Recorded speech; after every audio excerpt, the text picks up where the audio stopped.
Hi, I'm Scott Price. You're watching Price. This is a series of interviews about provocation with artists and political activists. I'm here joined live with Penny Arcade, who is an extremely provocative artist, and she joins me right now. Penny Arcade, thanks for your time. Thanks for your time.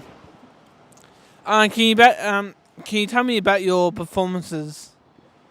Jesus. Tell you about my performances? I make work that seeks to create empathy in the audience. I speak from the position of the outsider. I make work that builds community and that treats performance as a transformational act, not only for me, but for the audience as well. Why is it that you're so like outspoken? What? Why is it that you're so outspoken? Because I come from a working class Southern Italian migrant culture where women are not supposed to speak. So I was told to shut up my entire life and decided I felt like talking. So this is why you basically spoke up for minority groups. Well, the thing is that it's just about being honest about what you see in front of you. Now, that's not everybody's role, and actually, I would prefer not to be that person because it gets really tiresome being hated, because people do hate people who speak out either because they're uncomfortable with what's being said or because they feel that they're being judged for being complicit. So, yeah, it's not, I don't recommend it. So what sort of political satire are you talking about? Like what sort of political satire are you talking about? You mean in my work? Yeah, in your work. Well, my work is all cultural criticism. It's all political satire. It's all an investigation of what it means to be human. So what could I talk about? I mean, in this last show I've been doing Longing Lasts Longer, I talk about what's being done to young people, how they're having their youth stolen from them. So, I'm making fun of the fact that people in their 20s drink $15 cocktails and eat in restaurants with tablecloths and want careers and want mortgages. And so, I run that risk constantly that if people are not bright, and many people are stupid, because we are living in the golden age of stupidity, and people develop an appetite for mediocrity. They're used to mediocrity. So a lot of young people, especially young people who are doing theater, because of the whole emerging arts bullshit, which is a Ponzi scheme, they've never seen anybody who's been making theater for 35 years. They only see people who've been making theater for like 3 years. I was on the panel at ISPA with a girl who had made one show. So she's on the panel making one show. I'm on my first panel, and I'm 65 years old, having made like 300 or 3,000 shows. I don't know how many shows I've made. So, we're living in a period right now where there's a lot of delusional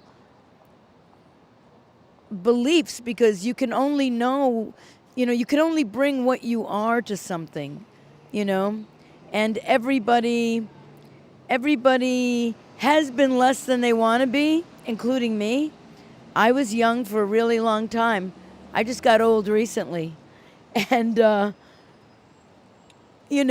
people, especially if it's a woman and you're outspoken, people hate that because everybody has a mother. So the minute you open your mouth, they think it's their mother telling them, what to do. But very, very few people reflects it. People don't have a They don't have a rigorous inquiry into themselves. You know, I was just talking with, what's your name? No, not you. Center of attention every second. Oh yeah, you're Dan. You know, about, you know, there are artists who have been just given grants since the second they started making work. And they would never even consider that for every grant they get over and over and over, that there are 2,000 other worthy artists who are getting nothing, you know? But it would never occur to them because they're so in love with this illusion of their art stardom, you know? I don't know. I have a lot to say, so you're in trouble. Do you have any questions for me? Yeah. So what's this obsession you have with provocation? You know, that word, it's so annoying because it's just jargon and it comes out of the whole academic art world, which is so unutterably annoying. It's like failure, right? So I started making work on failure in 1996 and it kind of peaked in 2002. And then like 2 years later, failure was on every single, you know, agenda, never with my name attached, of course. But provocation, you know, this is like it's a very slippery slope, my dear, because this is what I'll tell you. Provocation without content, real content, is just shock. And when you shock people in the theater, they can say, "Oh, you shocked me." And they leave. And they're completely unaffected by whatever they experienced. And yet, if you create a context where they are forced to consider what they just experienced, because I believe that we go to the theater to experience that which we're either unable or unwilling to experience in real life. A real provocation does not happen in the theater. A real provocation happens when they go home and they can't get away from it. They can't go, "Oh, that person just ambushed me in the theater, tried to make me feel guilty, tried to make me feel bad." No, it's when they're home alone and that thing is going around and around and around in their head and they can't escape from it. So now you're going to tell me about your interest in provocation. Is it something more than just getting even with people? Well, I don't want to basically get even with people. I just want to basically have a voice for people with disabilities and other sort of like minority groups, and I think that's what I want to do, just to basically have a voice on that perspective. So I hope does that answer your question, or? It's pretty good. I think I'm just leaving you with that thought about the possibility that there's something beyond provocation, something that provocation is a tunnel within, because as artists, we have to be examining ourselves. We have to have a rigorous inquiry. We're not just there to like lord it over the audience. You know what I mean?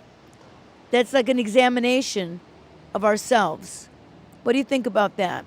An examination of ourselves, a rigorous inquiry.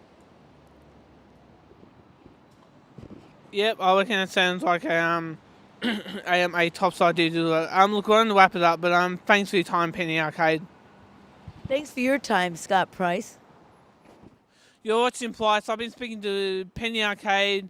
Please like and subscribe. My hashtag is PriceDisposed.